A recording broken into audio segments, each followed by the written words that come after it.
everybody, and welcome back to Think Big Code Small. Have you ever wondered why it's so hard to tie software development to business impact? Or why senior leadership is always seemingly disconnected from what's actually happening on the ground? Or why things are always running so slow? Join us today, and let's talk about how software engineering adds business value and how you can tie those two things together. Let's dig in.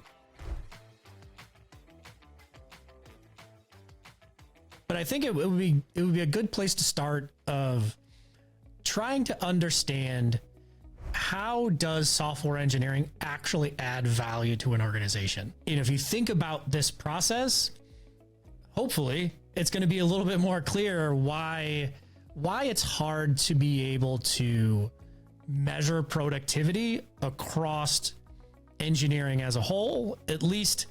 But first, let's talk about how do engineers actually drive impact? You know, going off of kind of Kent Beck's model here, he breaks it down into 4 different kind of categories. The first one is effort, second one is output, third one is outcome, and then the fourth one is impact. If you dig down into those a little bit, and if you think about kind of effort, what exactly do you mean by effort? What are the problems that are out there? How do you figure out how to solve it? Creating kind of custom solutions or innovative solutions to things, actually writing the code, and then figuring out how to actually ship it. Yeah. All the physical work that goes into it, right? Yeah, and that's a lot. I mean, and not only, you know, he draws this as one box, but if you were to zoom in a little bit, there's so many loops of, oh, well, we think this is a pain point, or we think this is a way that we can solve it, but it actually didn't work out. And, you know, oh, well, like just iterating through that process can be really hard. And it's different things because every project is different. You know, when I build a car or a race car, they both might be cars, but how I build them, what goes into it, the testing and everything else is different. And that's no different for software nor this process. That effort is effort, but it is different depending on the project. You brought up inner loop and outer loop earlier. For folks that may not be familiar with those particular terms, inner loop really is this particular spot. It's not so much the finding the customer pain points, but how do I actually go about solving this, coding it, testing it, preparing it to be able to be shipped? That's that inner loop. And there's a bunch of optimization that can and should happen there, but that's what we mean by inner loop. And then there's the output section that he talks about. And that's documentation, driving this thing into production. And that's really the outer loop of what are your CI/CD pipelines? How do you do testing? How do you have, you know, kind of security and all the DevSecOps tools that should be out there, checking your code quality, looking for vulnerabilities, all of those kinds of things. And that's the outer loop that needs a lot of optimization as well, as you might imagine. You know, but all of that leads into outcomes, really. And so what is the thing that we were actually trying to solve for the organization? And I think this is where you really get lost when we start talking about developer productivity is, okay, well, I shipped this feature. What is the actual outcome and how are those things tied together? Because he describes outcome as customers behaving differently. That works if you're building like a B2C or, you know, even some kind of internal apps, but it doesn't always work that way.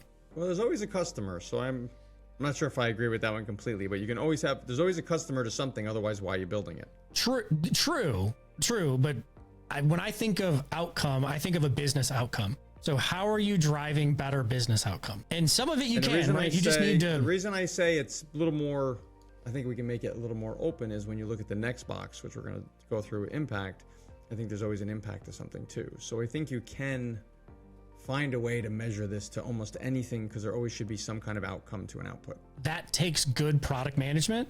It takes good engineering leadership, and it takes good prioritization of things coming from the people like the CTO, CEO, into that layer. Good understanding of what you're building and why. And if they don't have good sets of goals or objectives, then how is that going to roll down to everyone else?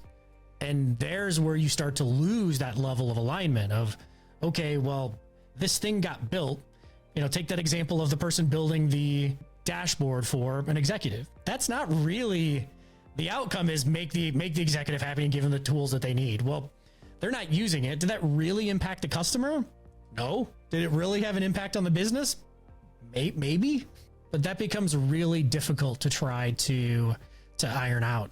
And I think that's the problem, is we're trying to measure output, not outcome and impact. When you're looking at all the other groups we talked about, they're looking at outcome and impact, right? Your output, your effort and output is what, again, the sales team is doing. They're going out, they're trying to find new business, they're trying to find new clients, they're trying to expand on existing clients. That's great. Outcome is, did that work or not? What kind of impact did it have? Well, it brings more money into the company. So, okay, great. There's your impact. Like, it's easy to measure. Development, we stop at output.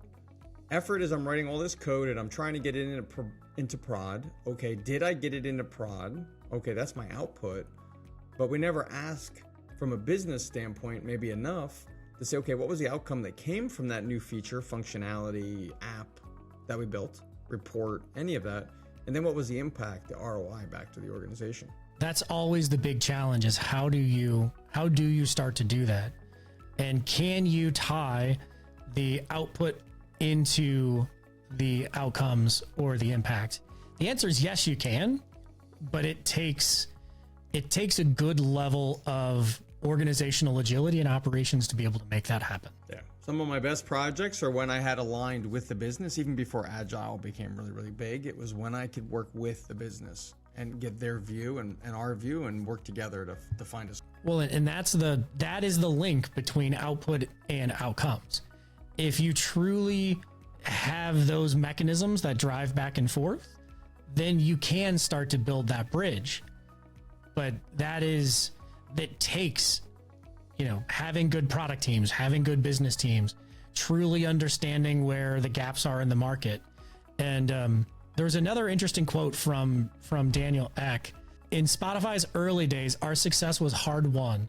We had limited resources and we had to make the most of every asset.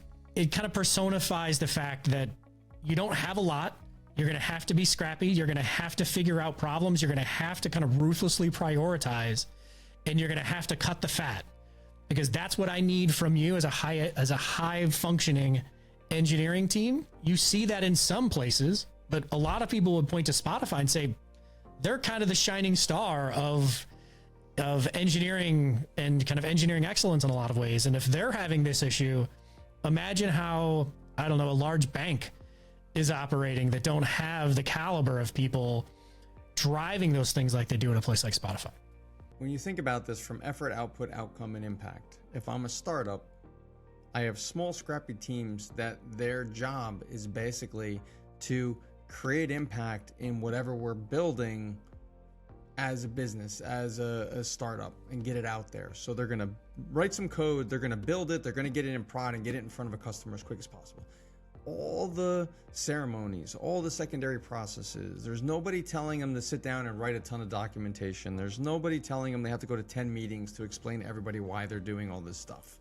There's no, not my job, I'm waiting for this guy kind of thing. It's everybody jumps in, everybody gets it done, work gets done. I think that's indirectly why, right, when we get out of a startup mode, this thing starts to fall apart. And I think you're bringing up,